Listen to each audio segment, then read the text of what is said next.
निजानन्दस्य कृष्णस्य प्राणनाथस्य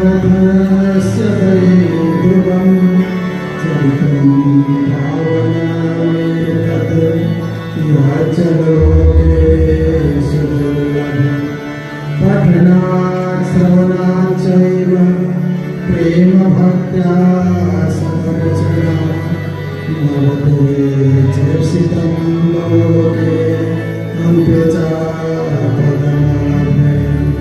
निजानंद निज नाम है श्री कृष्ण धाम सुंदर सात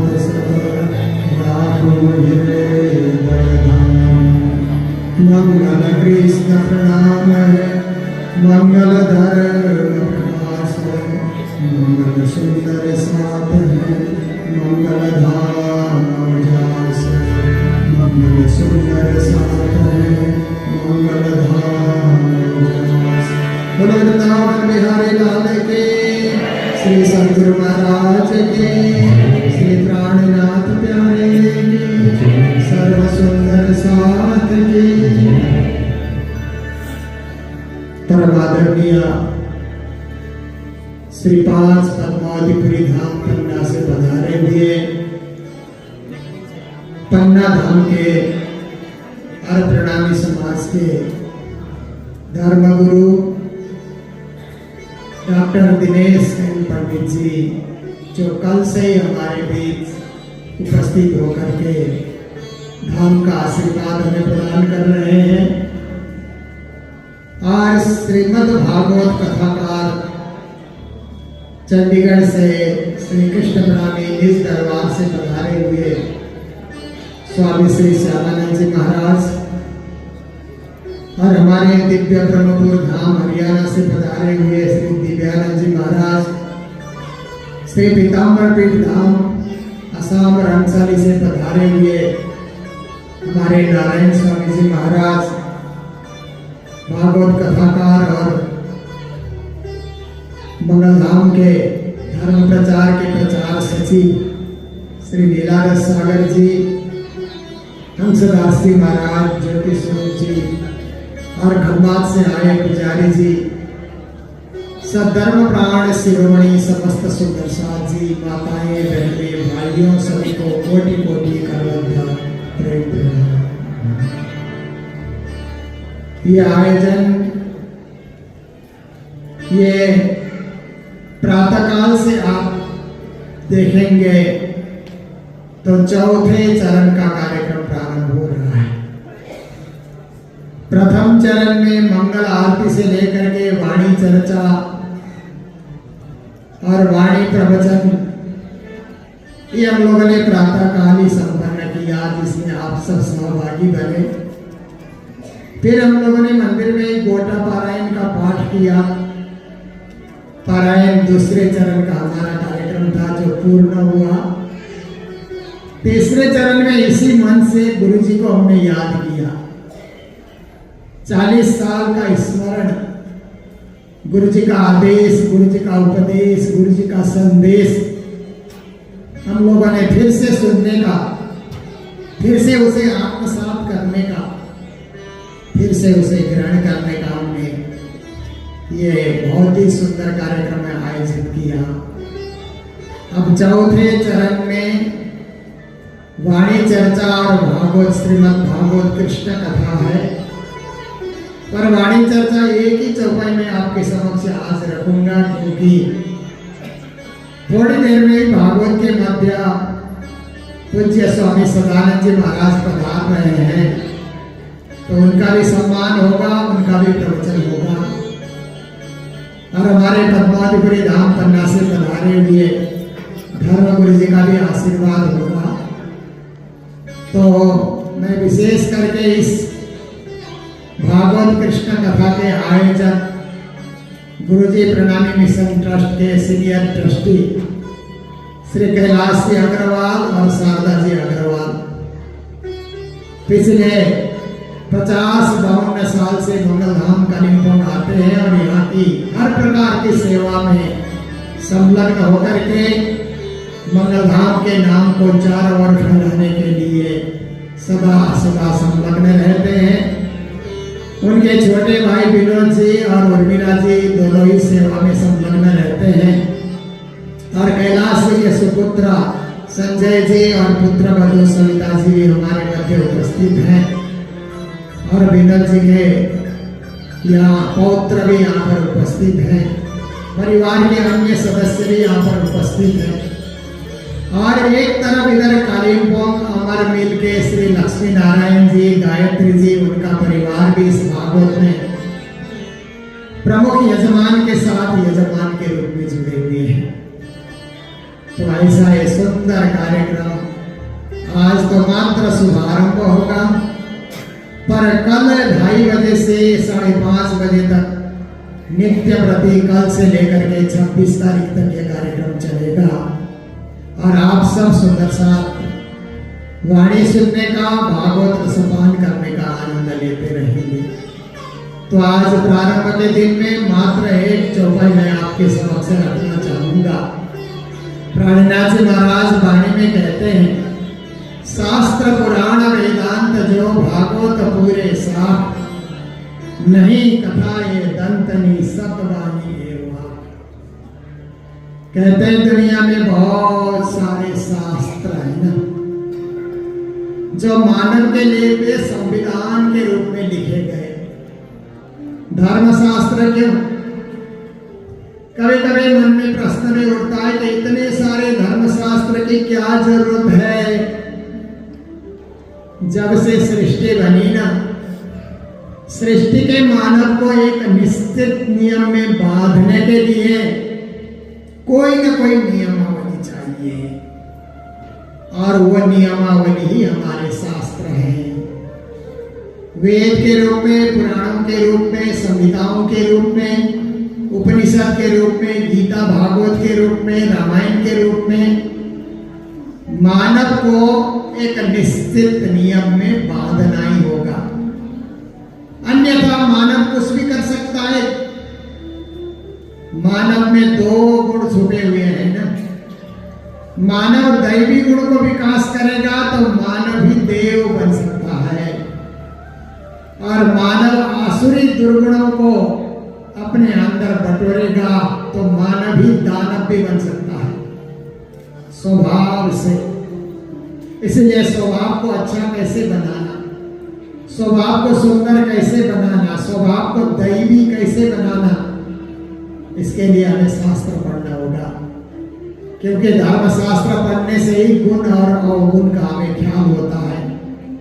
क्या करना क्या नहीं करना इसका भेदभाव का पता लग जाता है। क्या खाना क्या नहीं खाना, कहाँ जाना कहाँ नहीं जाना, क्या बोलना क्या नहीं बोलना, ये शास्त्र पढ़ने से ही हमें पता लगता है। इसीलिए शास्त्र को पढ़ें, शास्त्रों के साथ साथ पुराणों को भी पढ़ें, क्योंकि पुराणों में क्या है, हमारे देश का प्राचीन इतिहास छुपा हुआ है।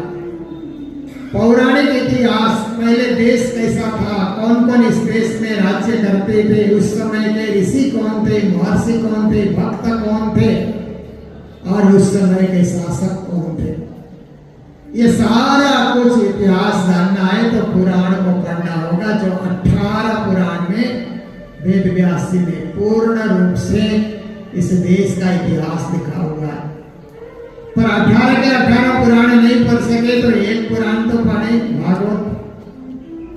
भागवत भी नहीं पढ़ सके तो सुने तो सही, पढ़ने के लिए फुर्सत नहीं मिले तो सुनने के लिए तो फुर्सत निकाल सकते हैं।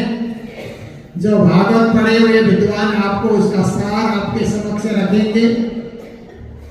तो शास्त्र पुराण वेदांत, जो हमारे शास्त्र है, पुराण है, वेदांत है, भागवत पूरे साथ, भागवत में पूरी साक्षियां दी गई है कि धर्म क्या है, अध्यात्म क्या है, मोक्ष क्या है, परमात्मा का नाम क्या है, परमात्मा का स्वरूप कैसा है, परमात्मा की लीला कैसी है, परमात्मा का धाम कैसा है, आत्मा क्या है, परात्मा क्या है, परमात्मा क्या है, क्षर क्या है, अक्षर क्या है, अक्षरातीत क्या है, जीव जगत और ब्रह्म की सारी बातें इन शास्त्र शास्त्रों में लिखी हुई है साक्षी के रूप में। तो श्री प्राणनाथ जी महाराज ने भी उन शास्त्रों के साक्षियों का मनन किया, चिंतन किया, फिर सारे शास्त्रों का दोहन करके उन्होंने तारतम वाणी को प्रकट किया।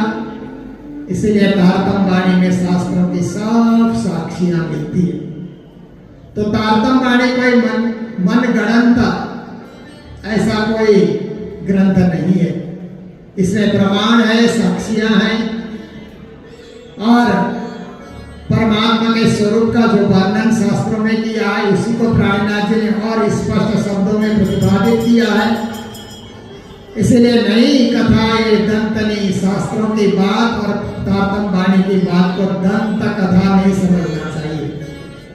दंत कथा किसको कहते हैं कि किसी ने एक कहानी गढ़ी, दूसरों को सुनाया, तीसरे को सुनाया, चौथे को सुनाया, लोग सुनाते जा रहे हैं, इसको दंत कथा कहा जाता है। जिसमें सत्य से कोई लेन देन नहीं होता, इतिहास से कोई लेन देन नहीं होता, उसका कोई प्रमाण नहीं होता है, किसी के मन में कल्पना आई और उसने एक कथा की रचना की, लोग सुनाए जा रहे हैं। जैसे जब उपन्यास होते हैं ना, नॉवल बोलते हैं ना, ये भी मन गढ़ंत है। किसी कवि के मन में कोई कथा गढ़ती है, वो लिख देता है, लोग पढ़े जा रहे हैं, पागल बने जा रहे हैं, पर उसकी बातें प्रामाणिक बातें नहीं होती है।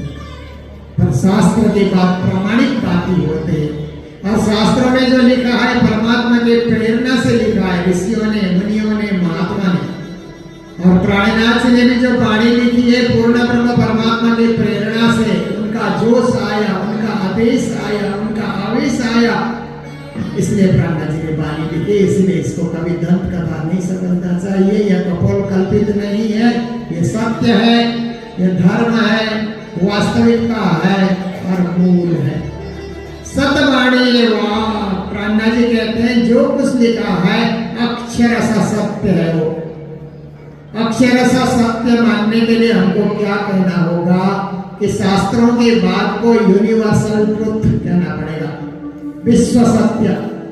जो कुछ शास्त्रों में कहा है उसको कोई झूठला नहीं सकता है, उसको माने न माने बात और है, परंतु शास्त्र में जो कुछ कहा है वो सत्य की परिभाषा है, शांति की परिभाषा है, जीवन जीने की परिभाषा है। तो हम सत्य से जुड़े, और सत्य से जोड़ने के लिए हमको कहना होगा ये मात्र यूनिवर्सल ट्रूथ नहीं है, God is a truth and truth is God. इसका प्रतिपादन भी हमारे शास्त्रों ने किया है। परमात्मा कैसे सत्य है और सत्य कैसे परमात्मा है।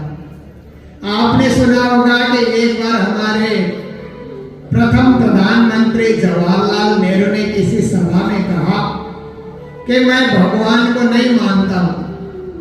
तो गांधी जी ने उसको पूछा फिर तुम किसको मानते हो? सत्य को मानता हूं। तो गांधी जी ने कहा सत्य ही भगवान है, भगवान ही सत्य है, इसमें फिर क्या भेद है, क्या अंतर है? तो सब लोगों ने तालियां बजाई। इसका अर्थ है कि कोई सत्य को मानता है तो भी धर्म को मान रहा है, और धर्म को मान रहा है तो भी सत्य को मान रहा है। इस प्रकार से हमें सत्य से जुड़ने के लिए दिन भर तो हम लोग कमाई में, धंधे में, नौकरी में, व्यापार में, राजनीति में कभी कभी ज्यादा से ज्यादा असत्य से हमारा जुड़ाव हो जाता है। पर कोई समय ऐसा निकाले कि 7 दिन तक सत्य से जुड़े रहने का मौका मिले।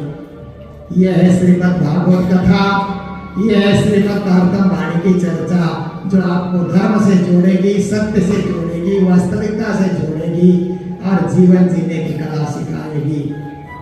तो मैं आज इतने में रखना चाहूंगा। कल से फिर हम लोग प्रतिदिन मिलेंगे। 26 तारीख तक ये कार्यक्रम चलना है और आप लोग 26 तारीख तक कथा का रसपान करते रहेंगे।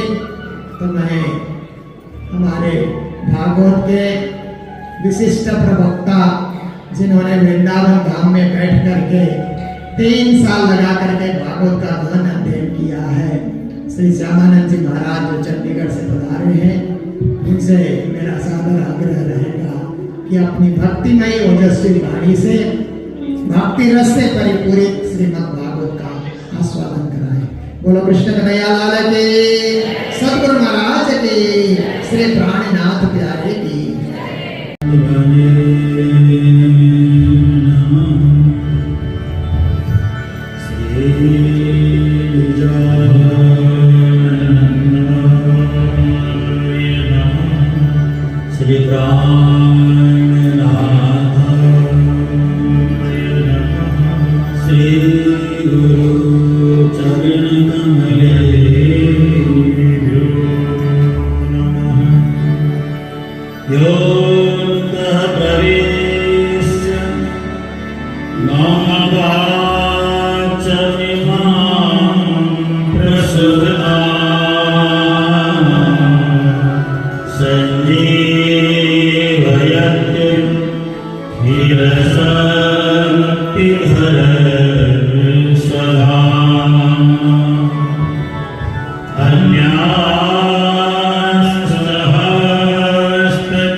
Sagaram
सदा समान समनमामि कृष्णलालसं भजे भजे प्रवन्दनं समस्त पापखण्डनं स्वभक्तचित्तरञ्जनं सदैव नन्दनन्दनं त्रिवन्द्रकान्तसायकं निकामकामदायकं समस्तलोकनायकं नमामि देवकायकं भजे भजे प्रवन्दनं समस्त पापखण्डनं स्वभक्तचित्तरञ्जनं सदैव नन्दनन्दनं ओ भारावतारकं भवाब्धिकरणदायकं यशोमतीकिशोरकं नमामि चित्तचोरकं भजे भजे प्रवन्दनं समस्त पापखण्डनं स्वभक्तचित्तरञ्जनं सदैव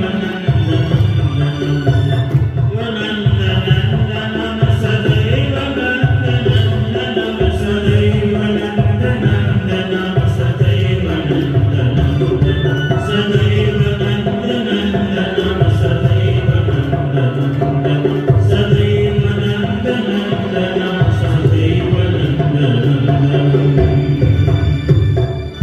वल्लभ लाल की जय श्री राधा माधव लाल की जय श्री राधा गोविंद लाल की जय श्री नित्यानंद स्वामी की जय श्री प्राणनाथ जी महाराज की जय महाराजा छत्रसाल की जय गुरु जी मंगलदास महाराज की जय गौ माता जय भारत माता की जय भारत माता की जय कृष्ण प्रणामी सनातन धर्म की जय धर्म की जय धर्म की अधर्म का प्राणियों में विश्व का गौ माता की गौ हत्या रामलला की जय कृष्ण जन्मभूमि की जय द्वारिकाधीश की जय राम जन्मभूमि की भारत के संतों की भारत के भक्तों की जय जय श्री राधे जय जय श्री राधे जय जय श्री राधे।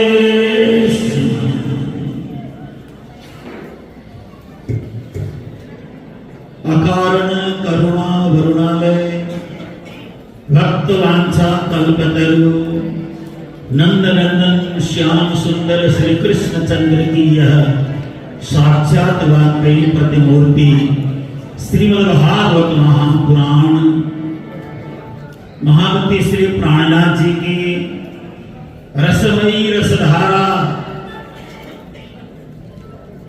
निरंतर प्रवाहित होने वाली ऐसी परम पवित्र वाणी, जिस वाणी के मधुर रस का रसास्वादन करवाने वाले परम पूज्य महाराज श्री मोहन प्रियाचार्य जी हम सब के परम सौभाग्य से हमारे बीच पधारे हुए श्री पांच पद्मावतीपुरी धाम के धर्म गुरु श्री पूज्य पंडित जी महाराज सन्निकट बैठे हुए पूज्य नारायण स्वामी जी महाराज, मेरे बचपन के परम मित्र श्री दिव्यानंद जी महाराज जो हरियाणा से पधारे हैं, पूज्य श्री हंसदास जी महाराज बचपन से मेरे साथ रहे हुए मेरे अति प्रिय श्री ज्योति स्वरूप जी महाराज जो भागवत कथा में संलग्न हैं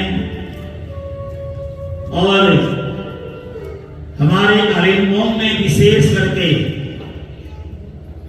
50-60 साल से गुरु जी मंगलदास जी की सेवा में तन्मय मनमय रूप में रहने वाले, धर्म अर्थ काम मोक्ष की संपूर्ण साधना गुरु महाराज को ही संबोधित करने वाले हमारे पिता तुल्य श्री कैलाश जी अग्रवाल, उनकी धर्मपत्नी जी श्रीमती शारदा जी अग्रवाल, श्री विनोद जी और उनकी धर्मपत्नी जी उर्मिला जी, उनका सुपौत्र और हमारे प्रिय भाई संजय जी, उनकी धर्मपत्नी जी, और जो पंजाब भटिंडा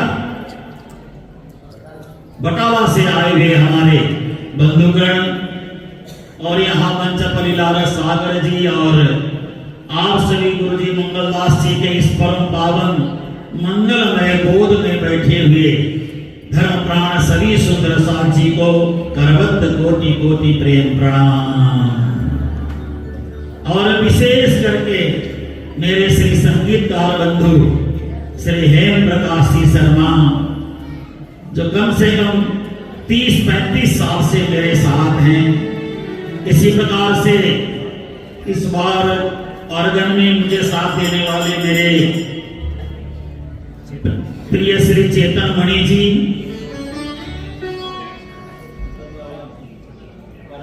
तबला वाले भाई करण जी, और अभी भी आई हैं हमारी चंडीगढ़ से आई भी विदुषी साध्वी शिप्रा कौशल जी। आप सभी और हम सभी इस समय गरम गरम गुरु महाराज की गोद में बैठे हैं, बड़ा आनंद ले रहे हैं। कभी धूप, कभी छांव की तरह, कभी बरसात, तो कभी थोड़ी सी गर्मी का भी आनंद ले रहे हैं। जीवन कितना परम आनंदमय है। उस परम आनंदमय जीवन को और आनंदमय बनाने के लिए आप हम सब यहाँ विशेष करके आज के दिन आए हैं। और हमारे परम पूज्य गुरु महाराज मंगलदास से, जिनको सशरीर अंतर ध्यान हुए 40 साल प्रवेश कर गया है। 40 साल तो गुजरा, लेकिन लगता है अभी 40 सेकंड भी नहीं हुआ है। जैसे पंख बाहें फैला करके उड़ रहा है, पंख फैला करके समय उड़ रहा है, समय निकलता जा रहा है। गुरु महाराज के अभाव में हमने 40 साल भी निकाल दिया, और भी हमारा समय ऐसे ही निकलता जाएगा। मेरी तो बस एक ही तमन्ना है, मैंने प्रवचन में कहा था प्रातः, परम धाम मिले न मिले, परम धाम जाए ना जाए, हम ब्रह्म सृष्टि हैं या नहीं हैं, ये बहुत महत्वपूर्ण नहीं है। जहां मेरे गुरु महाराज बैठे हैं, जहां उनका चरण रज लगा है, उसी रज में ला जा करके हम भी रज में ही मिल जाएं, इतनी सी बात भी हो जाए तो हम सबका परम सौभाग्य हो जाए। गुरु महाराज का चरण का रज सर्वत्र उड़ रहा है, हमारे माथे में पड़ रहा है। हम पावन हो रहे हैं, हम पवित्र हो रहे हैं, हम दिव्याति दिव्य हो रहे हैं। अनुभूति करिए, आज भी गुरु महाराज यहीं कहीं मौजूद हैं। कहीं प्रातः काल बच्चों को जगाते हुए, कहीं बच्चों को प्रसाद बांटते हुए, कहीं उंगली पकड़ करके विद्यालय में ले जाते हुए, कहीं टिफिन से प्रसाद निकाल करके देते हुए, कहीं रस्सी खींचने की खेल में हम सबको आनंद देते हुए, कहीं हम सर से ईंट के टुकड़े उठाते हुए, कहीं हम सबको आशीर्वाद देते हुए, कहीं सुंदर साहब को प्रवचन की बातें संबोधन करके बताते हुए, यही गुरु महाराज की यहाँ दिनचर्या रहती थी। यही दिनचर्या में गुरु महाराज यहाँ रहते थे। इस कार्यक्रम में एक कार्यक्रम और जुड़ गया है, आपको पता होगा, अभी महाराज श्री बता रहे थे। इस श्रीमद् भागवत कथा का आयोजन तो हमारे श्री आदरणीय श्री कैलाश जी अग्रवाल, उनके संपूर्ण परिवार की ओर से है। और इधर श्रीमद् भागवत का पाठ रखा गया है हमारे कालीमुंग के गुरुजी मंगलदास जी के ही बहुत पुराने शिष्य श्री लक्ष्मी नारायण जी अग्रवाल, उनकी धर्मपत्नी जी गायत्री देवी अग्रवाल जी और उनके सब परिवार की ओर से यहाँ सन्निकट में मंच में ही भागवत पाठ भी चल रहा है, बड़े विधि विधान के साथ। और यहाँ ये भागवत कथा का भी प्रारंभ हो गया है। हमारा जीवन सरल हो, सुलभ हो, सहज हो और हम गुरु महाराज के सन्निकट में बैठे रहें, ये अनुभूति हम सबको बनता रहे। देखिए श्रीमद् भागवत, इस ग्रंथ का नाम है श्रीमद् भागवत। श्री का मतलब है राधा महारानी, मद का मतलब होता है रस, भागवत का मतलब होता है भाष्यते सर्वशास्त्रेषु गीयते नारदादिनी वदन्ति त्रिषु लोकेषु तरन्ति भवसागर। श्रीमद् भागवत में राधा जी हैं, राधा जी का रस श्री कृष्ण है, संकीर्तन है, ज्ञान गंगा में हम निमज्जन करेंगे लगातार 7 दिन पर्यंत, खूब आनंद लेंगे। श्रीमद् भागवत को रस मंदाकिनी भी कहा जा सकता है। मंदाकिनी का उद्गम कहाँ है? बैठी भी पूरे भारत में फैलती हैं। ऐसे श्रीमद् भागवत का उद्गम कहाँ है? भागवत कहाँ से प्रारंभ हुआ? ये भागवत तो सम्यापास आश्रम से, बद्रीनाथ से प्रारंभ होकर के सभी के घर घर में पहुंच गया है। घर घर में कथा हो रही है, लोगों के घर घर में, मंदिरों में, देवालयों में, सब जगह कथा का आनंद एक ही रूप में वितरित हो रहा है, उसका हम आनंद ले रहे हैं। और ये भागवत रूपी भागीरथी थोड़ी टेढ़ी मेढ़ी होकर के बहती है। जो भागवत में अच्छी तरह से डूबना चाहें उनको तो बहुत ही आनंद आएगा, जो ऊपर ऊपर से तैरने वालों को बहुत आनंद नहीं आएगा। और इस बार पूज्य महाराज श्री मोहन प्रियाचार्य जी ने मुझे कहा, भागवत की ऊपरी कथा तो सब सुनते और सुनाते हैं, थोड़ी अंदर की बातें ज्यादा सुनाने का प्रयास करें। मैंने कहा मेरा प्रयास रहेगा, भागवत की गहराई में मैं प्रवेश करूंगा, लेकिन कभी कभी भागवत की ज्यादा गहराई में जाने से हमारे सुंदर साध समुदाय, सरल भाषा समझने वालों को कई बात समझ में न भी आए। फिर भी मेरा प्रयास रहेगा, भागवत की गहराई को स्पर्श करते हुए मैं आगे निकलूंगा। भागवत के मूल प्रसंग हैं, उनके साथ मूल प्रसंगों की गहराई में भी प्रवेश करने का हम सब प्रयास करेंगे, क्योंकि मैं तो जीवन भर परीक्षा देने वाला परीक्षार्थी हूं और आप सब मेरे अध्यापक हैं। 6 दिन तक, 7 दिन तक आप लोग मेरी परीक्षा में सफल होने का जो सर्टिफिकेट कहें या प्रमाण पत्र कहें, समापन के दिन आप दे देना। मैं अपने आप को सदा विद्यार्थी मानता हूं, मैं अपने आप को विद्वान नहीं मानता हूं, संत नहीं मानता हूं, कोई महाराज नहीं मानता हूं, एक सामान्य व्यक्ति मानता हूं अपने आप को। सामान्य व्यक्ति हूं, ऊपर से गुरु महाराज के आश्रम में आने के बाद तो हम गुरु महाराज के छोटे से नादान शिष्य हैं, उसके अलावा कुछ नहीं है। हम बहुत बड़े न महाराज हैं, न संत हैं, न महंत हैं, न कोई पीठाधीश हैं। हम क्या हैं? गुरु महाराज के चरण के रज हैं। ये रज तो जितना उड़ सके उतना ही बढ़िया है। रज का धर्म है उड़ना, जितना उड़ते रहे उतना ही आनंद है। इसलिए मैं अक्सर लोगों को कहता हूं, कोई उपाधि नहीं चाहिए। आदि व्याधि उपाधि ये सारी चीजें धरी की धरी रह जाएगी और हमारा जो असली कर्तव्य है वही परमात्मा के सामने नजर आने वाला है। इसलिए इस बात को समझ करके आगे बढ़े। देखिए श्रीमद् भागवत, बहुत सारे कलाकार मूर्ति बनाते हैं। आप मौका लगे तो अयोध्या जाइए, भगवान श्री राघवेंद्र सरकार का दर्शन करिए। 500 साल के बाद अयोध्या में श्री भगवान रामचंद्र जी पधारे हैं। बड़े आनंद से वहां पधारे भगवान श्री राघवेंद्र सरकार। देखिए कैकेयी के कारण भगवान श्री राघवेंद्र को 14 साल के लिए वन में रहना पड़ा।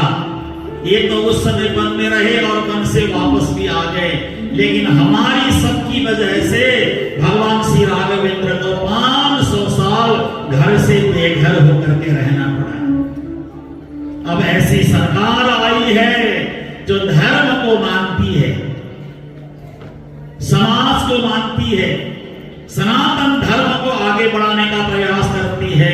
इस सरकार के माध्यम से भगवान श्री राघवेंद्र को इस बार अपने महल में बुलाया गया है। भगवान अब अपने महल में आ गए हैं। आप सब जाकर के दर्शन करिए। एक सामान्य कलाकार ने अपनी कला के माध्यम से मूर्ति की रचना की और जिस दिन परम शुद्ध वैष्णव ब्राह्मणों ने मंत्र से अभिषिक्त करके भगवान राघवेंद्र की मूर्ति का अनावरण करवाया, यानी प्राण प्रतिष्ठा की। प्राण प्रतिष्ठा करने के बाद भगवान श्री राघवेंद्र सरकार अपने मूल रूप में आ गए। पहले जैसे थे वैसे नहीं, वो मूल में जैसे थे वैसे ही बन गए। आप जाके दर्शन करें तो लगता है कि भगवान श्री राघवेंद्र बोल रहे हैं, जैसे भी बातें ही करने वाले हैं, ऐसी अनुभूति होती है। बोलती भी उनकी मूर्ति है। ऐसे ही भगवान सुखदेव, भगवान व्यास देव जी महाराज ने, शब्द तो दुनिया में बड़े सारे हैं, शब्दों की कोई कमी नहीं है, लेकिन कुछ कलाकार ऐसे होते हैं शब्दों को मिलाकर के एक ग्रंथ की रचना करते हैं। उस ग्रंथ का नाम ही श्रीमद्भागवत ग्रंथ है। यह ग्रंथ नहीं है, यह सदग्रंथ है। यह सदग्रंथ ही नहीं है, ये सतवाणी है। ये सतवाणी मत के लेऊ जो इनको सार, ये सतवाणी है सारी चीजें। और ये श्रीमद्भागवत को ऐसा नहीं समझना चाहिए ये कोई सामान्य ग्रंथ है। श्रीमद्भागवत का मतलब होता है श्री माने राधा, मद माने रस, जिसमें राधा रानी का रस भरा हुआ है। राधा रानी का रस क्या है? श्री कृष्ण ही राधा रानी के रस है। श्री कृष्ण रूपी रस को भागवत में आप्लावित भरा हुआ है, परिपूरित ढंग से भरा हुआ है। कहीं भी श्रीमद् भागवत में स्पर्श करेंगे आपको क्या मिलने वाला है? परिपक्व फल प्राप्त होने वाला है। और श्रीमद् भागवत कथा श्रवण करने से चर्म चक्षु, हमारी आंखों के चक्षु भी सुधर जाते हैं, हमारी देखने की स्थिति बदल जाती है। हम देखते हैं जगत को, लेकिन भागवत अगर आपको दिखाती है तो जगत नहीं दिखाएगी, भागवत आपको जनार्दन का दर्शन करा देगी। जगत देखने वाले को सामान्य नजरों से देखा जाता है, लेकिन जनार्दन को देखने के लिए आपको पवित्र नेत्र चाहिए, सुंदर नेत्र चाहिए, और भागवत के द्वारा आपको प्राप्त हो सकता है, सामान्य रूप से प्राप्त नहीं हो सकता। और दूसरी बात है ज्ञान चक्षु, आपके ज्ञान के नेत्र भी खुल जाएंगे। हम अज्ञानी हैं, देखिए हमारे में ज्ञान नहीं है, हमारे में ज्ञान तनिक मात्र भी नहीं है, तो हमारे ज्ञान के नेत्र खुल जाएंगे। क्या करना चाहिए और क्या नहीं करना चाहिए, ये भागवत से ही हम सीख सकते हैं। क्या करें और क्या ना करें, ये भागवत से हमें ज्ञान मिल सकता है। और तीसरा नेत्र है दिव्य चक्षु। भागवत ढंग से श्रवण करते रहें, हमारे दिव्य नेत्र भी खुल जाएंगे। दिव्य नेत्र से हम परमात्मा का दर्शन कर पाएंगे। और एक बात और है, हमारे जीवन में अंधेरा बहुत भरा हुआ है, अंधेरा ही अंधेरा है, सर्वत्र अंधेरा है। अंधेरे से रोशनी की ओर जाना है तो आपको क्या करना होगा? मोमबत्ती को जलाना होगा, दिए को जलाना होगा, स्विच ऑन करना होगा। तो ये जो 7 दिन की कथा में हम क्या करेंगे? अपने ज्ञान के स्विच को ऑन करेंगे। तो उससे क्या होगा? हमारे जीवन में प्रकाश फैलना प्रारंभ होगा, रोशनी फैलना प्रारंभ होगा, प्रकाश आएगा जीवन में। अंधेरे में रहना अच्छा लेकिन कभी कभी क्या होता है, रात्रि के समय सोते समय अगर लाइट जलती रहे तो नींद नहीं आती है, उस समय अंधेरे में सोना अच्छा लगता है। लेकिन हमें इंतजार है सूर्योदय का। ये भागवत रूपी सूर्योदय के द्वारा आत्म जागृति की ओर हमें आगे बढ़ना है। और एक बात और मैं आपको बता दूं, एक दर्पण के सामने खड़े होकर के हम अपने शरीर को निहार देते हैं। श्रृंगार में कहीं विकृति तो नहीं है, श्रृंगार कहीं खराब तो नहीं हो गया है, हमने जो प्रसाधन की सामग्रियां ग्रहण कर रखी है इसमें कोई त्रुटियां तो नहीं हो गई। उसके लिए दर्पण की आवश्यकता है। दर्पण के सामने खड़े होकर के हम स्वयं को निहार सकते हैं। और इसी तरह से श्रीमद् भागवत रूपी दर्पण के सामने खड़े होकर के हम आत्मनिरीक्षण कर सकते हैं। आत्मनिरीक्षण करना है तो श्रीमद् भागवत रूपी दर्पण के सामने जाकर हम खड़े हो जाएं, तो इससे क्या होगा, आत्मनिरीक्षण होगा। देखिए 2-3 शब्द हैं। ईक्षण एक शब्द है, ईक्षण। जानते हैं ईक्षण का मतलब क्या होता है? ईक्षण का मतलब होता है देखना। समीक्षण एक शब्द है। समीक्षण का मतलब होता है उसकी समीक्षा करना। और प्रति समीक्षण एक शब्द और है। प्रति समीक्षण का मतलब होता है उस विषय को बार बार सोचते रहना। तो हम सबका परम कर्तव्य है कि हम नजरों से देखें, बिना देखे नहीं चलने वाला, देखें नजरों से। देखने के बाद देखी गई चीजों को चिंतन में ज्यादा न रखें, चिंतन से मुक्त हो जाएं, पदार्थ की चिंतन न करें, परमात्मा का चिंतन करें। पदार्थ से परमात्मा की ओर जाएं, परमात्मा से परात्मा की ओर जाएं, परात्मा में मिल करके परमात्मा के साथ एकाकार हो जाएं। इसलिए पदार्थ का ज्यादा चिंतन नहीं करना चाहिए। ये संसार को मरण धरना है, मृत्यु को अग्रसर होने वाला है। 50 साल के बाद जो हमारी आयु है वो बोनस की जिंदगी है। भजन करके समय आगे निकालना चाहिए। उम्र बढ़ती जाए भजन बढ़ाते जाओ, उम्र बढ़ने लगे तो भजन की मात्रा बढ़ाना शुरू करो। उम्र बढ़ने के साथ भोजन की मात्रा घटाओ, भजन की मात्रा बढ़ाओ। अब व्यापार नया मत करो, जो है उसी को संभालो। 50 साल के बाद धीरे धीरे मुक्त होना प्रारंभ करो बंधन से। 50 साल के बाद बंधन को तोड़ना प्रारंभ करना चाहिए। ज्यादा समय 50 साल के बाद भजन में लगाना चाहिए। भजन में ज्यादा समय लगाएं।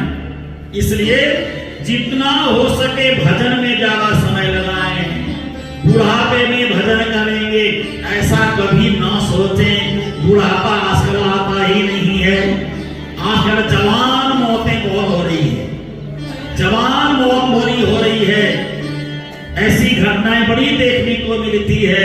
इसलिए जो समय आज है उसी में भजन करना प्रारंभ करें। श्रीमद् भागवत में, श्रीमद् भागवत एक बहुत बड़ा वट वृक्ष है। वट वृक्ष के अंतर्गत बड़ी सारी डालियां, बड़ी सारी शाखाएं भी होती हैं। मूल जो श्रीमद् भागवत है वो 10वां स्कंद है। तो ये जो प्रारंभ में श्रीमद् भागवत में महात्म्य का प्रसंग आता है, ये पद्म पुराण से लिया गया प्रसंग है। ये भागवत का प्रसंग नहीं है। ये गोकर्ण धुंधुकारी की जो कथा आती है ये भागवत का प्रसंग नहीं है, मात्र भागवत की महिमा का गान है। आइए एक श्लोक आप हम सब मिलकर के गाएंगे, क्योंकि ये श्लोक हम सब के लिए है। एक बार मैं बोलूंगा, दोबारा आप सभी लोग उच्चारण करेंगे। यहां से मैं बोलता हूं, वहां से आप बोलिए। सच्चिदानंद रूपाय, सच्चिदानंद रूपाय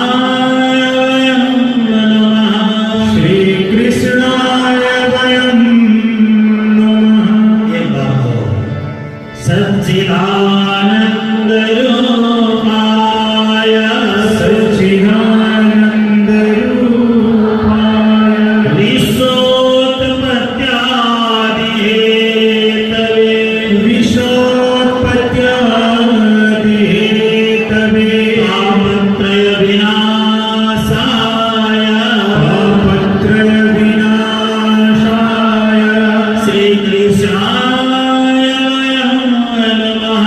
श्री कृष्णाय वयं श्री कृष्णाय नमः। श्री कृष्णाय वयं नमः। देखिए इस श्लोक में सबसे पहले 3 शब्द हैं, आपने ध्यान दिया होगा। सतचिद आनंद रूपाय, सतचिद आनंद रूप परमात्मा का है। जो परब्रह्म परमात्मा अनादि अक्षरातीत श्री कृष्ण है, इसे परब्रह्म कहा जाए, पूर्ण ब्रह्म कहा जाए, अक्षरातीत कहा जाए, अपने सत्य के आधार पे आप कुछ भी कहें तो ब्रह्म है, उसमें सत्य भी है, चिद भी है और आनंद भी है। लेकिन वही ब्रह्म जब कार्य करने के लिए प्रवृत्त होता है तो अपने से सत्य को अलग कर देता है, चिद अपने पास रखता है और आनंद को अलग कर देता है। ब्रह्म 3 भाग में विभक्त हो जाता है। समझे कि नहीं मेरी बात? परमात्मा तो एक ही है, लेकिन जब ब्रह्म को कार्य करने की इच्छा होती है तो सत्य को ब्रह्म अलग कर देता है, चिद को अलग कर देता है और आनंद को अलग कर देता है। तो अब सत्य क्या है? सत्य किसे कहा जाए? सत्य का मतलब है अक्षर, कुटस्थ अक्षर। जो कुटस्थ अक्षर है उसको सत्य कहा गया।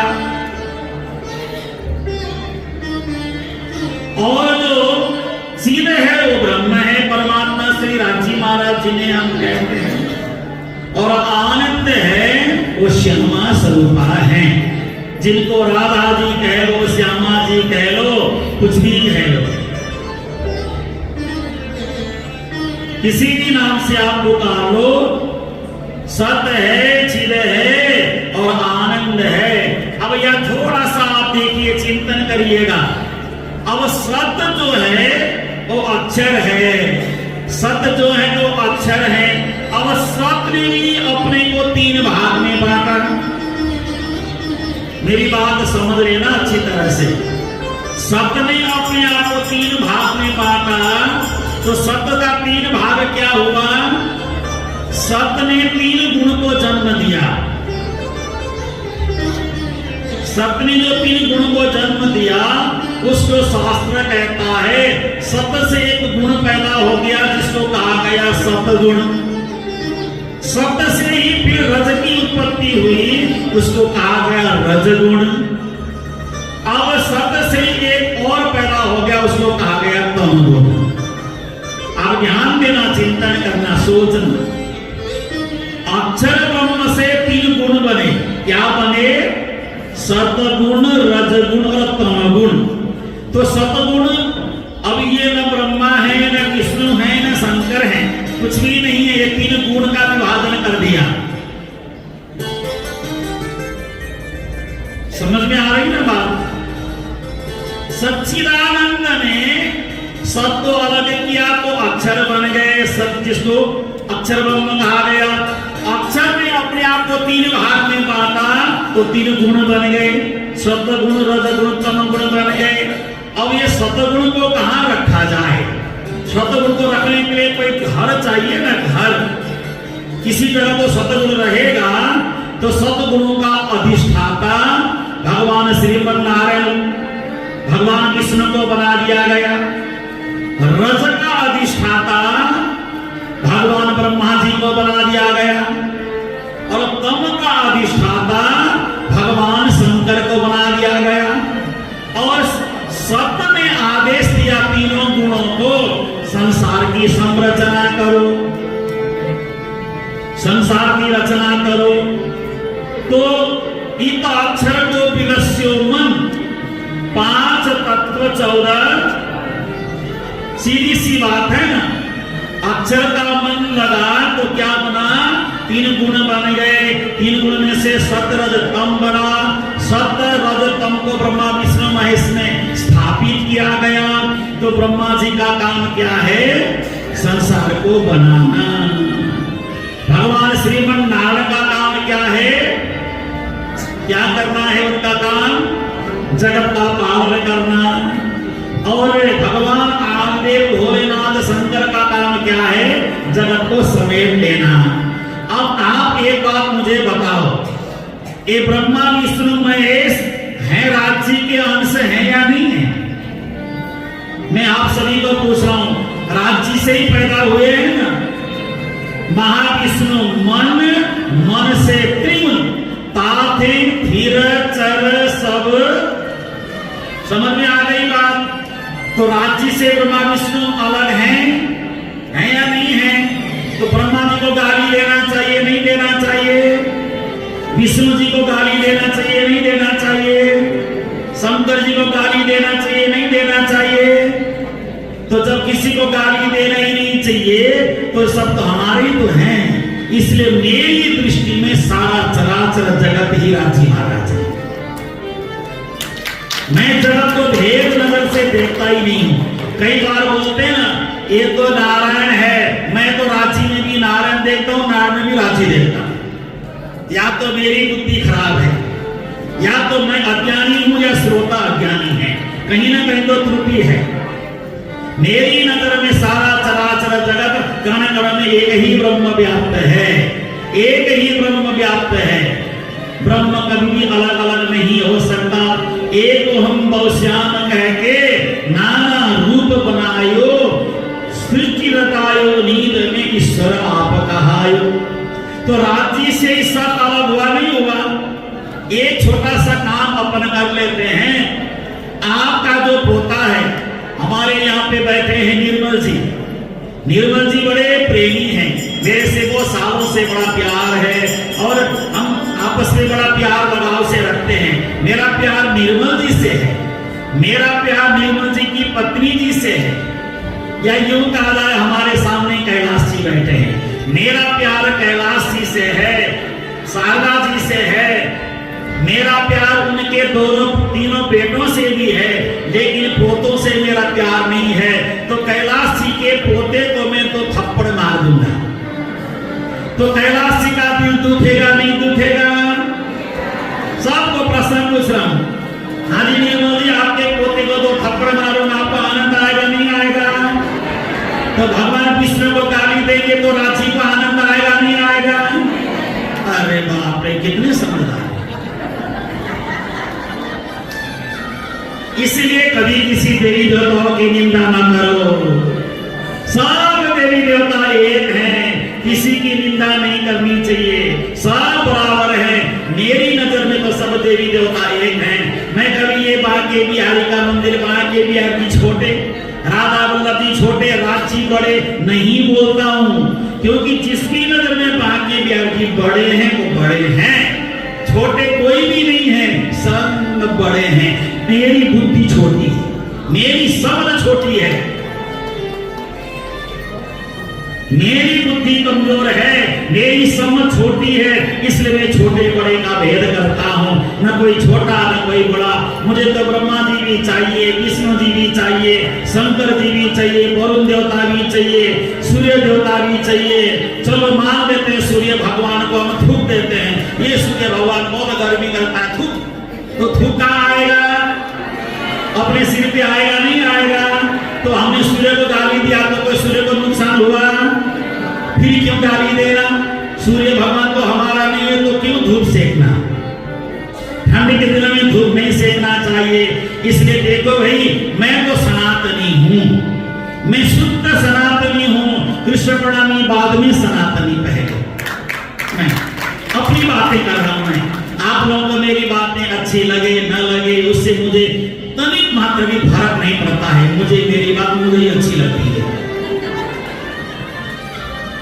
मैं शुद्ध सनातनी हूं, क्योंकि गुरुजी मंगलदास जी ने अपने पुष्पांजलि में कहा, एक सनातन ब्रह्म है, एक सनातन धर्म और एक सनातन कृष्ण है। सब एक सनातन का मतलब ही राज्य है, और कोई सनातन हो ही नहीं सकता। इसलिए मैंने एक जयकारा प्रारंभ किया है, कृष्ण प्रणामी सनातन धर्म की। अब किसी को बुरा लगे तो जयकारा ना लगाओ, अच्छा लगे तो लगाओ। कई बार मैं बोलता हूँ आपको मेरा प्रवचन अच्छा ना लगे तो मेरे को बिल्कुल ही मत बुला, अच्छा लगे तो बुला, है ना। मेरा कहने का मतलब है कोई बुलाए ना बुलाए, कोई मेरे को गाली दे, कोई मेरे को डांटे, इससे मुझे टस से मस नहीं होने वाला हूं मैं। जो मैंने करना है वो मैंने करना ही करना है। मैं टस से मस नहीं होता किसी की बातों में आकर के। किसी ने कुछ कह दिया, अरे यार मेरे को तो निंदा कर दी, निंदा है इसलिए हम जिंदा हैं।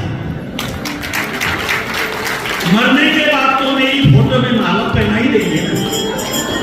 जब तक बंदा जिंदा है तब तक निंदा होएगी होएगी। जिंदा व्यक्ति की ही निंदा होती है, मरे व्यक्ति का तो सदा गुणगान ही होता है। इसलिए सोचो, अगर आपकी निंदा हो रही है तो आप जिंदा हैं, जिंदा हैं, इससे निंदा हो रही है। इसलिए मैं तो कहता हूं, कभी कभी साल में एक बार मैं चंडीगढ़ में एक सभा बुलाता हूं मेरी निंदा करने वालों की, उनको सम्मान करता हूं। सौर उड़ा करके, माला पहना के, खीर खिला के भेजता हूँ। खीर खिला के और करना निंदा, अगले साल फिर सम्मान करूंगा। बोल वृंदावन बिहारी लाल की। और एक बात और निवेदन करता हूँ, साधु को सदा सदा भीड़ से भी भीड़ महाभीड़ होना चाहिए। साधु किसी के सामने झुकना नहीं चाहिए, पैसे में नहीं बिकना चाहिए, अपने सिद्धांत में साधु को टिक करके रहना चाहिए। साधु को कभी झुकना नहीं चाहिए। मैं कहता हूं मुझे खरीदो कोई, हजारों करोड़ में नहीं बिकूंगा, मैं नहीं बिकूंगा। मैं बिकने वाला साधु नहीं हूं, मैं टिकने वाला साधु हूं। इसलिए साधु को टिकना चाहिए, बिकना कभी नहीं चाहिए। कोई खरीदार है तो मुझे खरीदो, 100 करोड़ में, 500 में, 1000 में, 10,000 में खरीदो मुझे, लेकिन मैं बिकने वाला साधु नहीं हूं, मैं टिकने वाला साधु हूं। और मुझे इन चीजों से कोई लेना देना नहीं है। जो मैंने करना है मैं करके रहूंगा, जो सामने वाला करेगा वो करके रहेगा। और अपने जीवन में दृढ़ता बना करके रहो। साधु को कभी भी सेठों के आगे नहीं झुकना चाहिए। जो साधु सेठ के आगे झुका वो साधु साधु नहीं, वो साधु है। हाँ, मैं सेठों की निंदा नहीं कर रहा हूं, श्रीमंतों की निंदा नहीं कर रहा हूं, लेकिन श्रीमंत के आगे संत झुके, वो संत संत नहीं है, वो श्रीमंत का गुलाम है। चाहे जितना मर्जी सेठ आपको पैसा दे, अरे क्यों झुके भाई, हम तो आज भी भीख मांगेंगे, कल भी भीख मांगेंगे, नहीं देना हो तो मत दो, जाओ भाड़ में। लेकिन हम तो साधु हैं, भीख मांग के गुजारा करेंगे, नहीं चाहिए तुम्हारा पैसा, जाए भाड़ में तुम्हारा पैसा। साधु को साधु बन के जीवन यापन करना चाहिए। सेठ के और श्रीमंतों के आगे संतों को कभी नहीं झुकना चाहिए। और मैं साफ लोगों को कहता हूं, मेरी बातें बुरी लगे तो बढ़िया, अच्छी लगे तो बढ़िया, अच्छी लगे तो बढ़िया। और संत और श्रीमंत का संबंध है, लेकिन संत श्रीमंत के आगे कदापि न झुके। संत अपने संतत्व में रहे, श्रीमंत के आगे सिर झुका करके हाथ फैलाने न जाए। देना है तो दे दो, नहीं देना तो जाओ भाड़ में, कोई फर्क नहीं पड़ता। हम आज भी जिंदा हैं, कल भी जिंदा रहेंगे, ईश्वर की भक्ति करते हुए जिएंगे। परम धाम नहीं जाएंगे तो गुरु महाराज के चरणों में जाकर के उनके रज बन करके रहेंगे, लेकिन झुकेंगे। संतों को कदापि नहीं झुकना चाहिए जीवन में, मांग नहीं करनी चाहिए, डिमांड नहीं करनी चाहिए। और भागवत हाथ में चाले, प्राणनाथ जी कहते हैं ना, भागवत के नाम से कितना लाख रुपया दो तो हम कथा करने आएंगे, बोलने वालों से कथा नहीं करवाना चाहिए। मैं साफ साफ संदेश दे रहा हूं, मुझे 10 लाख दोगे तो मैं कथा करूंगा, 20 लाख दोगे तो कथा करूंगा। क्या है भैया, भागवत को बेच रहे हो, भागवत को बेच रहे हो। डोगरे जी महाराज पूर्णावती में एक तुलसी का पत्ता लेते थे, पता है आपको। डोगरे जी महाराज जब कथा का समापन होता था, एक तुलसी का पत्ता हाथ में लेते थे दक्षिणा के रूप में। डोगरे जी महाराज क्या संसार में नहीं रहे। राम सुखदास जी महाराज कथा के समापन में एक तुलसी का पत्ता लेते थे, कुछ दक्षिणा लेते ही नहीं थे, कुछ भी नहीं लेते थे। फिर भी संसार चलता है, फिर भी सारा जगत चलता है। अपने आप में स्वीकार है, मांग करके बिल्कुल ही स्वीकार नहीं है। ये संतों का स्वभाव होना चाहिए। इसलिए राधे राधे बोलो, सहारा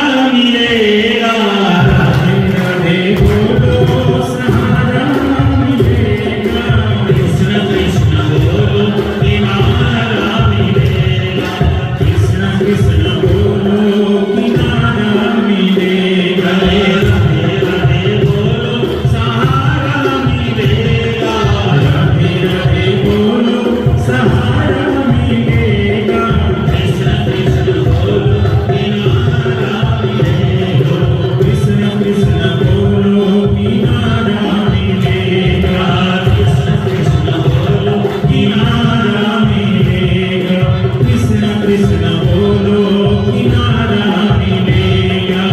छोटी सी बात बताता हूँ आपको, संतों की बात ही तो बहुत बड़ी बात है। वृंदावन में एक संत रहते थे, चनापुआ आश्रम के बिल्कुल बगल में जो राम मंदिर बना हुआ है, अपने पढ़ाई मंदिर के साथ में एक राम मंदिर है, देखा होगा कभी आपने। वहां पे एक संत रहते थे, बहुत बड़े पहुंचे हुए संत। मैंने उनके दर्शन किए, बड़ा सौभाग्य था कि मैंने उनका दर्शन किया। जीवन में उनका एक ही सूत्र था, राम राम राम राम राम राम राम राम इतना ही बोलते रहते थे। बोर्ड में लिख देते थे कि हे ठाकुर जी, हे मेरे राघवेंद्र सरकार, मेरे यहाँ पे इस समय 100 संत आए हैं, इनके लिए भोजन की व्यवस्था कर दो। बोर्ड में लिख देते थे और राम राम राम राम राम राम राम राम बोलते रहते थे। शाम को सारी व्यवस्था हो जाती है, सारी व्यवस्था हो जाती है। इन्होंने एक बहुत बड़ा आश्रम मुंबई में बनाया, मुंबई में बहुत बड़ा आश्रम बनाया। उनके आश्रम में जाने का सौभाग्य मुझे भी मिला था। बहुत बड़ा आश्रम बनाया, 6 मंजिला, बहुत बड़ा। तो बिरला जी उनके शिष्य थे। बिरला जी का नाम सुना होगा। तो बिरला जी उनके शिष्य थे। कौन से बिरला ये तो नहीं पता, लेकिन बिरला जी उनके शिष्य थे। तो पूरे आश्रम में उन्होंने बढ़िया से बढ़िया मकराना का मार्बल मांगा और बिरला जी ने मकराना का मार्बल दान कर दिया, गुरु महाराज को दान कर दिया। पूरे आश्रम में मकराना का बढ़िया मार्बल लगा दिया स्वामी जी ने। बड़ा सुंदर आश्रम, चमचमाता हुआ आश्रम बन करके तैयार हो गया। आश्रम तैयार होने के बाद 1 साल एक दिन बिरला जी घूमते घामते आ गए। महाराज जी वहां थे नहीं, कई यात्रा में गए होंगे। और बिरला जी ने सारा आश्रम घूम करके देखा, सब विद्यार्थियों को इकट्ठा करके उन्होंने क्लास लगाया। इतना बढ़िया से बढ़िया मार्बल मकराना से मैंने लाया, पूरे आश्रम में लगाया। तुम लोग इसकी सफाई नहीं कर सकते? कम से कम सफाई तो करो, बढ़िया से सफाई होना चाहिए, धोना चाहिए। खूब विद्यार्थियों को, संतों को डांट लगा करके बिरला जी निकल गए। 2 दिन बाद स्वामी जी आ गए। स्वामी जी के सामने सारी बातें संतों ने रख दिया। स्वामी जी ने कहा मेरे संतों को सेठ ने डांटा? हाँ बिल्कुल डांटा। तत्काल 50 लेबर बुला करके सारा मकराना का मार्बल आश्रम से उखड़वा, सारा मार्बल उखड़वा करके ट्रक में लोड करा करके सेठ के कोठी में भिजवा दिया। सेठ ने कोठी में भिजवा दिया। सेठ ने कहा कि अरे ये सारा मार्बल आपने वापस क्यों भिजवाया? सेठ, संतों को डांटने के लिए मैंने तेरे से मकराना का मार्बल नहीं लिया था। तूने आश्रम के संतों को डांटा है, दोबारा मेरे आश्रम में तू लौट के नहीं आना, मैं यहाँ जो लगाऊंगा सो लगा दूंगा। ये होते हैं सब। अगर कोई सेठ दान देकर के संतों को, विद्यार्थी को डांटे, वो दान नहीं, वो अहंकार है, वो अहंकार है। इसलिए संतों को चाहिए सदा संत को संत बन करके रहना चाहिए। और बाद में उन्होंने जो मकराना का मार्बल लगाया, उससे बढ़िया उनके पास दूसरा मार्बल किसी ने दिया और कहा गुरु महाराज ये किसने दिया मुझे नहीं पता, आप लगा लिया फिर उन्होंने। अरे संतों का जीवन जियो, संतों का जीवन जियो, बड़े मस्ती से जियो। किसी के सामने झुको ना, रुको ना, टूटो ना, बिखरो ना, बड़े मस्ती से जीवन जियो। आपके पास कुछ नहीं, टोकरी लेकर के निकल जाओ मैदान में, 2 रोटी कोई भी आपको खिला देगा। इसलिए संतम समीपे रमणम रति प्रदम वित्त प्रदम मोह मिदम विहाय। संत के समीप में रहना ही तो प्रेम में रहना है, आनंद में रहना है। इसलिए संतन के संग तेरी संतन के संग लागे रे, तेरी अच्छी बनेगी। संतन के संग लागे रे, तेरी अच्छी बनेगी।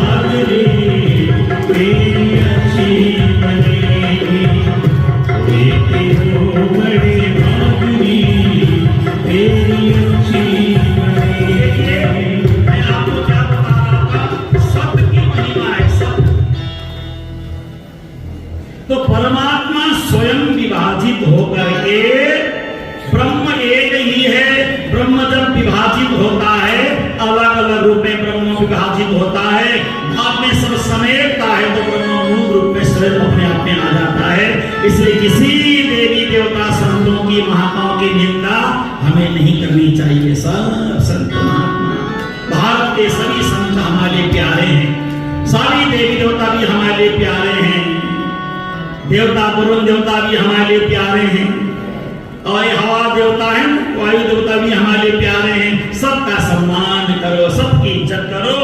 और विश्वोत्पत्त्यादि हेतवे है, ये सारे जगत को बनाने के लिए परब्रह्म परमात्मा मात्र कारण है। परमात्मा जगत को नहीं बनाते हैं। कौन बनाता है? 3 गुण के द्वारा संसार की सृष्टि होती है। हेतु का मतलब है कारण, ब्रह्म कारण है, न कि ब्रह्म जगत को बनाता है। जगत को परमात्मा नहीं बनाता है, परमात्मा जगत को बनाने की प्रेरणा ही देता है और ये जगत बन जाता है। तापत्रय विनाशाय, संसार में 3 प्रकार के पाप होते हैं, आध्यात्मिक, आदि दैविक और आदि भौतिक। मंदिर में जाकर के माला करना, जप करना, तप करना, साधना करना, घर में आकर के बहू से लड़ाई करना, ये आध्यात्मिक पाप है, मत करो। मंदिर में जाके बाबा जब तक साधना करके गए तो घर में जाकर के शांत बन जाओ। एक श्लोक बोलते हैं ना हम लोग, शांताकारं जगशयनं पद्मनाभं सुरेशं विश्वाधारं गगनसदृशं मेघवर्णं शुभांगं लक्ष्मीकान्तं कमलनयनं योगिभिर्ध्यानगम्यं वन्दे विष्णुं भवभयहरं सर्वलोकैकनाथं। हम लोग बोलते हैं शांताकारं मंदिर में जाकर के, लेकिन घर में जाकर के झगड़ा कारं, लड़ाई कारं। मंदिर में जाकर के पूजा तो कर रहे हैं शांताकारं की, और घर में जाकर के क्या कर रहे हैं फिर? शांताकारं भुजगशयनं पद्मनाभं सुरेशं।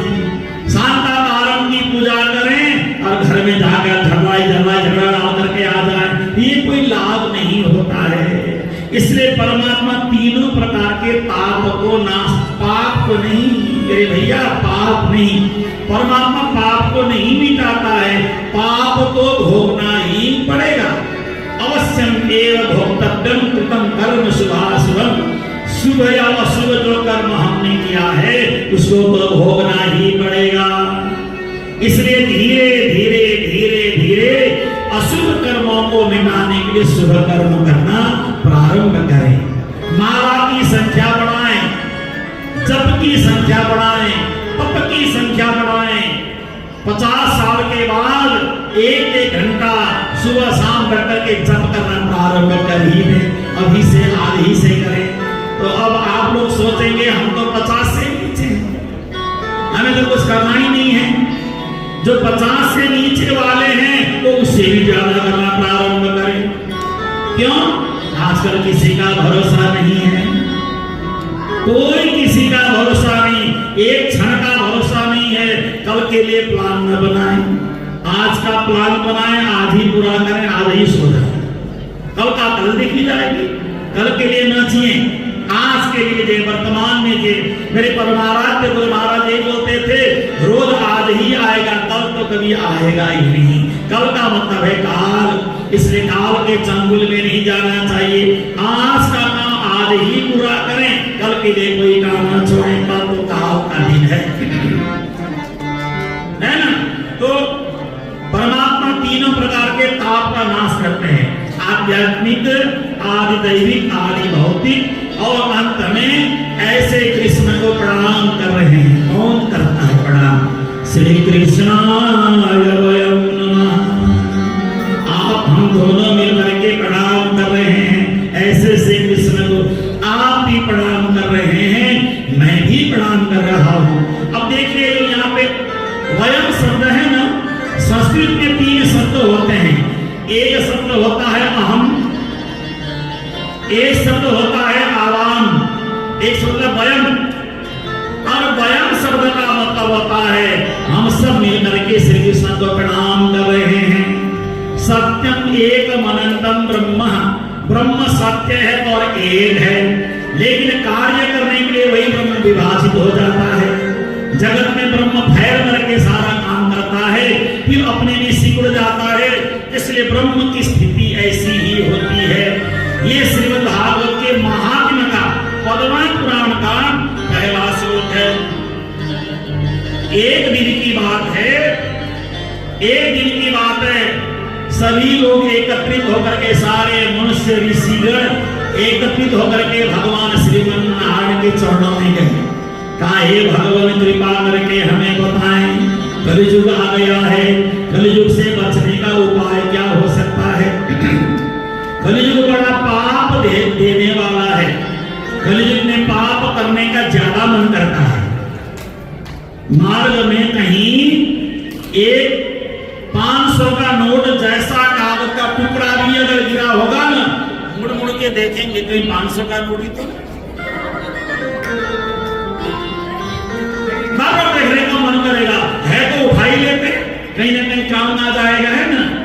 किसी ने देखा ही नहीं, सबको 4 रुपए को झट से उठा के जेब छुपा लो, है ना। पंजाबी कहते ना जेब में डालो फटाफट, किसी को पता ही ना चले।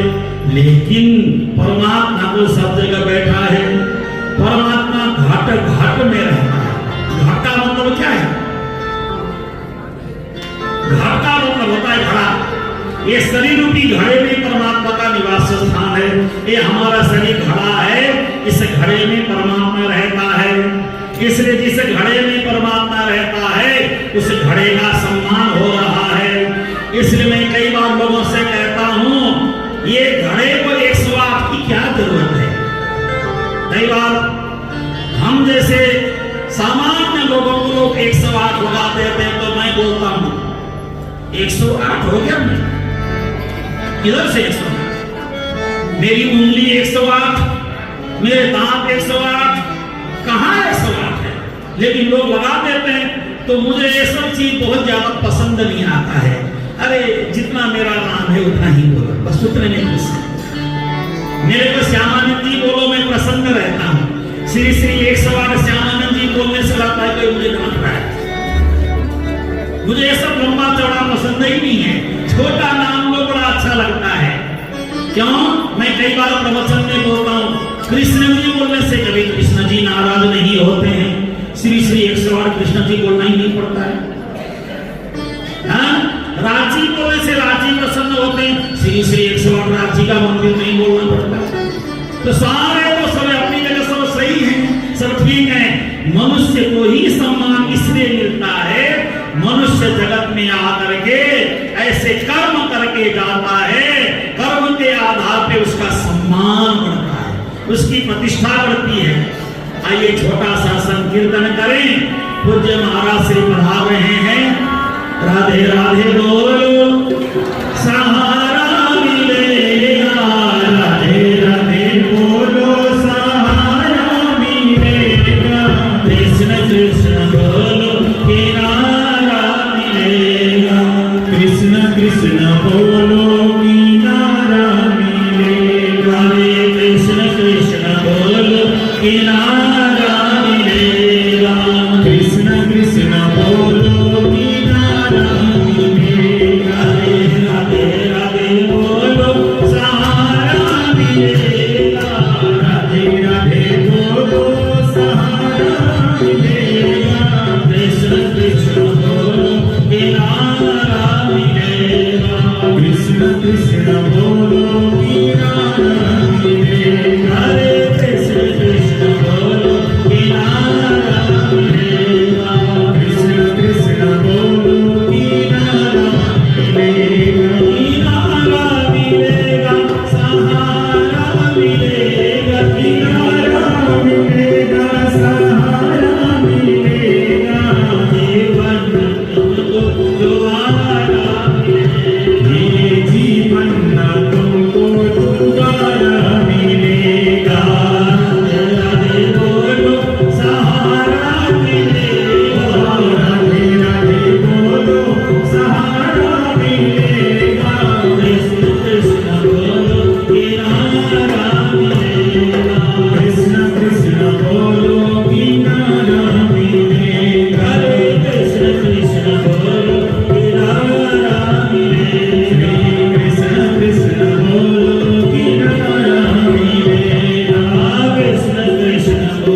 भगवान ने कहा आप सब क्यों आए हो मनुष्यों मेरे पास एकत्रित होकर के? क्या ये भगवान कलयुग प्रारंभ हो गया है, कलयुग में कौन सा ऐसा कर्म करें और कहां कर्म करें? तो उस समय भगवान ने कहा मेरे हृदय से एक चक्र पैदा हो रहा है। आप सब शांत होकर के बैठे, सबकी नजरियां मंच की ओर, और एक चक्र आकाश में उड़ता हुआ जा रहा है। ये चक्र जहां जाकर के गिर जाएगा उस जगह का नाम होगा नैमिषारण्य।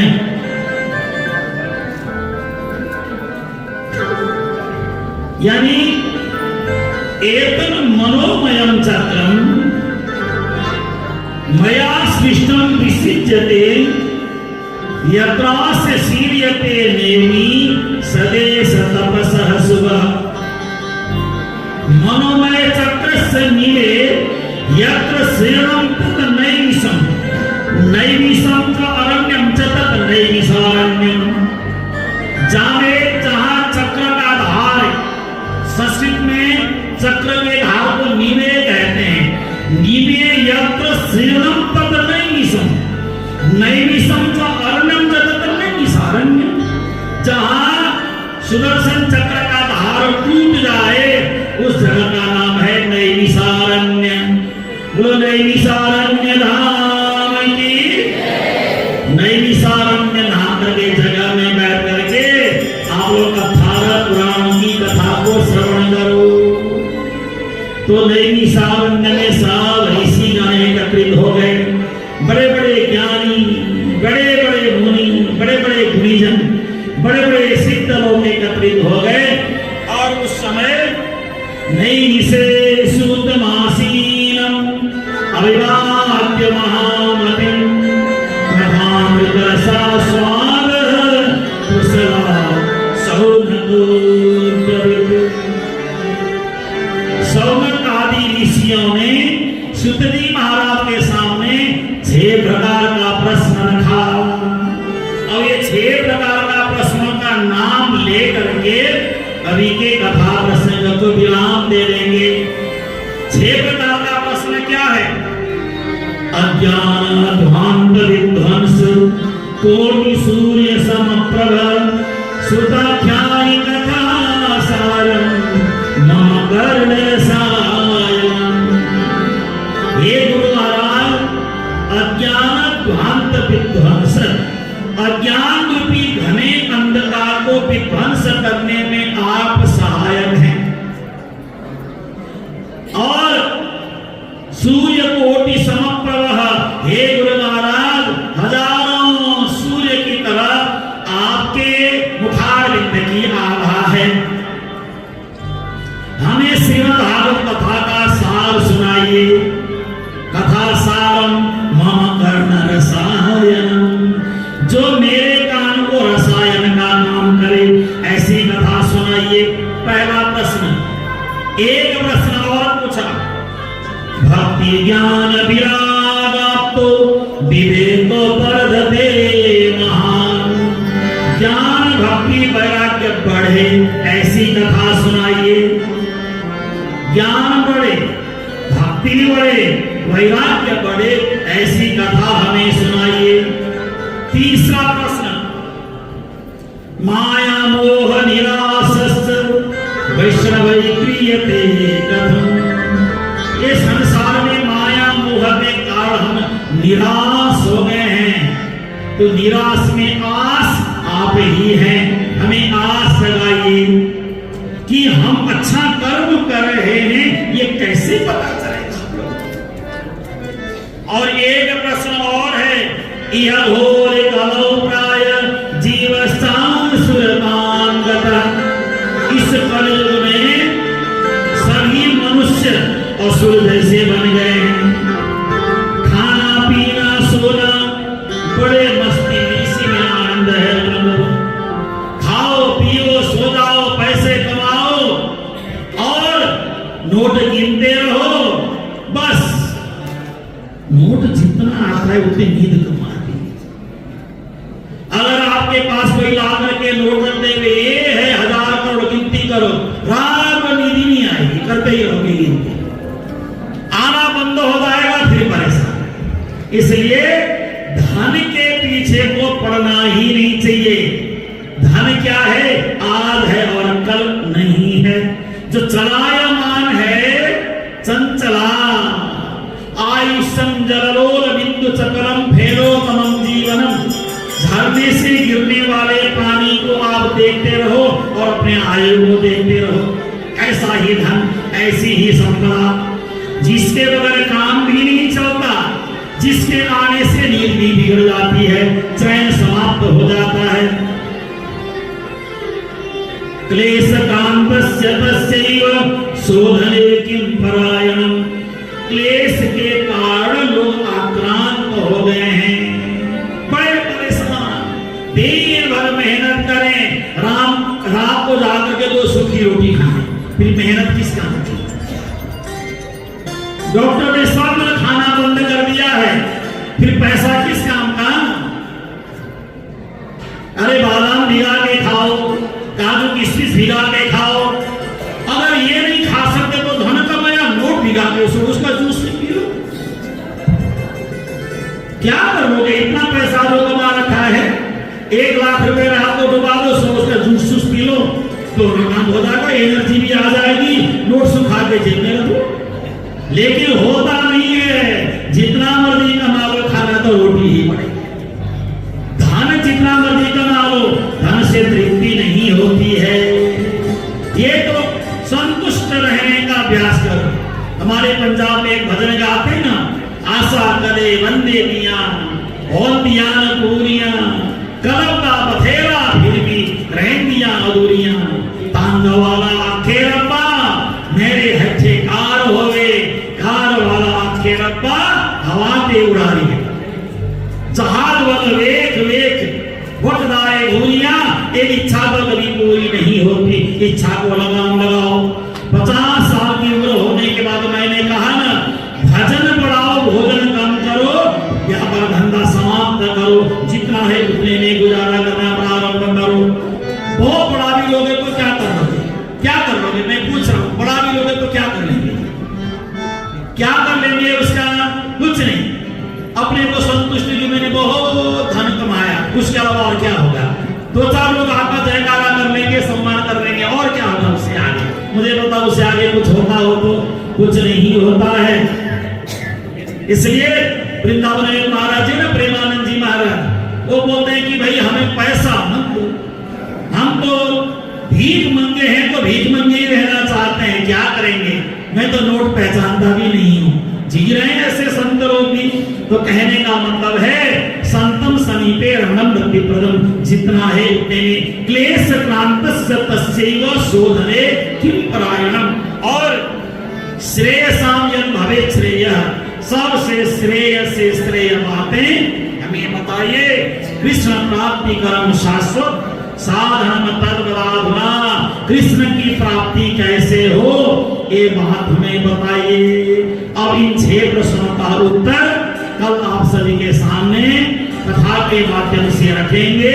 इन्हीं 6 प्रश्नों के नींव में पूरा श्रीमद् भागवत समाया हुआ है। तो श्रीमद् भागवत के बहुत सारे प्रसंगों को कल आप सभी के बीच वर्णन करते रहेंगे। और आज गुरुजी मंगलदास जी महाराज का 40वां स्मृति पर्व है। संतों महात्माओं के जाने के बाद भी संत उत्सव छोड़ करके जाते हैं। आज गुरु महाराज का स्मृति दिवस है, तो ये परम सौभाग्य है। और परम पूज्य महाराज श्री, इतने सारे उपाधियां हैं पूज्य महाराज श्री के, लेकिन मुझे लगता है सबसे बड़ी उपाधि परमहंस की उपाधि है, उससे बड़ी कोई उपाधि नहीं है। डॉक्टर की उपाधि तो संसार में मिल ही जाता हर किसी को। महाराज तो रसोईया भी है, खाना वाले महाराज है ना इधर। महाराज तो डांटते हैं, नमक कम डालना, महाराज की इज्जत की बर्बाद। गुरुजी नेपाल में ड्राइवर है, उसका भी कोई महत्व नहीं रहा। तो परमहंस की उपाधि मुझे लगता है कि सबसे बड़ी उपाधि। तो मैं तो यही कहता हूं, पूज्य परमहंस जी महाराज हमारे बीच पधारे हैं, जो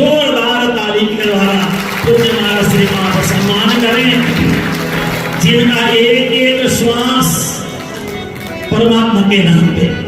मुझे याद है हम जब सिलीगुड़ी में छोटे छोटे बच्चे होते थे तो महाराज जी हारमोनियम लेकर के हमें एक भजन सिखाते थे, तेरा एक एक श्वास हीरा मोती, एक भजन और एक भजन और, इतना कर चलने वाले सुने के रोज यहाँ से जाना है। ऐसे भजन हम लोग को पूज्य महाराज भी स्वयं सिखाते थे। हम जोर जोर से बोलते थे उस समय, छोटे छोटे बच्चे थे हम, तो है ना। ऐसे हम सबको सरल मार्ग दिखाने वाले और पूरे प्रणामी समाज के अनमोल रत्न हैं पूज्य महाराज श्री। और शरीर अस्वस्थ होने के बाद भी अपने आप को अस्वस्थ नहीं मानते हैं, सदा अपने आप को स्वस्थ ही मानते हैं। ऐसे पूज्य महाराज श्री हमारे बीच विराजमान है। बहुत बहुत हमारे आदरणीय कैलाश जी अग्रवाल जी के मंच से आपका स्वागत कर रहे हैं। ये आज इस बार ये जमान है ना, तो इनका ही मंच है, तो स्वागत कर रहे हैं। आप सब सुंदर साहब को जो संबोधन करेंगे, पूज्य महाराज श्री का सम्मान होगा। ये सारे कार्यक्रम पूज्य महाराज श्री मोहन आचार्य जी आप सभी के सामने रखेंगे। इन्हीं शब्दों के साथ भगवत कथा को यहाँ विराम दे रहे हैं। एक वो जयकारे लगाएं और आगे का प्रसंग कल श्रवण करेंगे। श्री निजानंद स्वामी की, श्री ब्रह्मनाथ जी महाराज की, श्री कृष्ण कन्हैया लाल की, धर्म की, अधर्म का, प्राणियों में विश्व का, गौ माता की, भारत माता की, रामलला की, कृष्ण जन्मभूमि की, द्वारकाधीश की, पशुपति नाथ की, बाबा विश्वनाथ की, गुरुजी मंगलदास जी महाराज की। वंदे वंदे वंदे, जय जय श्री